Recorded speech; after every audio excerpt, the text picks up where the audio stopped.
First time అయితే flight లో ఎక్కబోతున్నాను. నాకు చాలా అంటే చాలా హ్యాపీగా ఉందన్నమాట. Hello guys, welcome back to my channel. ఈ రోజు మనం ఎక్కడ పోతున్నామో కనుక్కోండి. ఈ రోజు మనం పోయే డెస్టినేషన్ వచ్చేసి దుబాయ్. ఏ దాని కోసం పోతున్నామో ఫుల్ వీడియో చూసేయండి. నేను ఫస్ట్ టైం అయితే ఫ్లైట్ లో ఎక్కబోతున్నాను. నాకు చాలా అంటే చాలా హ్యాపీగా ఉందన్నమాట. నా ఫేవరెట్ ప్లేస్ అన్నమాట దుబాయ్.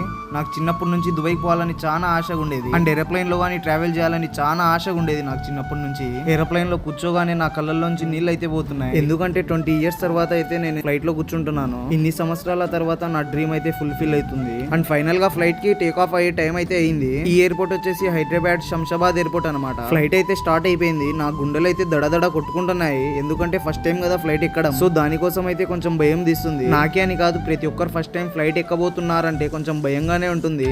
ఎందుకంటే thousands of feet పైకి అయితే వెళ్తుంది కదా, దానికోసం. ఇంకా ఆకాశం వ్యూ మాత్రం ఎక్సలెంట్ ఉంది బ్రో. పైనుంచి కిందికి చూస్తుంటే అసలు ఏం కనిపించట్లేదు. అన్ని మేఘాలే ఉన్నాయన్నమాట ఆకాశంలో. ఎటు సైడ్ చూసినా అన్ని మేఘాలే కానొస్తున్నాయి. సో దానికోసం ఒక 2 hours అయితే పనుకున్నాను నేను ఫ్లైట్ లోనే. ఎందుకంటే నేను వచ్చిన టైమింగ్స్ వచ్చేసి ఆఫ్టర్నూన్ అనమాట. ఆఫ్టర్నూన్ కాబట్టి వ్యూ చూడలేకపోతున్నాను.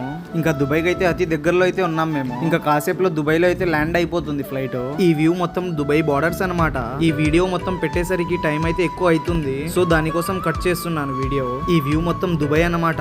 దుబాయ్ కి అయితే ఎంటర్ అయిపోయాం. దుబాయ్ ఎయిర్పోర్ట్ రాగానే వెల్కమ్ టు దుబాయ్ అని లెటర్స్ ఉంటాయన్నమాట. ఆకాశంలోంచి చూడొచ్చు. ఇంకా ఫైనల్ గా దుబాయ్ లో అయితే ల్యాండ్ అయిపోయింది ఫ్లైట్. దుబాయ్ ఎయిర్పోర్ట్ మాత్రం చాలా పెద్దది. ఈ ఫ్లైట్ మాత్రం స్టాప్ చేయడానికి ఎంత దూరం పోయాడంటే చాలా దూరం అయితే వెళ్ళాడు. అంత లాంగ్ ఉందన్నమాట. అండ్ ఫైనల్ గా సేఫ్ గా జర్నీ సాగింది. ఇంకా నెక్స్ట్ బ్లాగ్ లో అయితే కలుద్దాం. అప్పటి వరకు లైక్ అండ్ సబ్స్క్రైబ్ చేసుకోండి.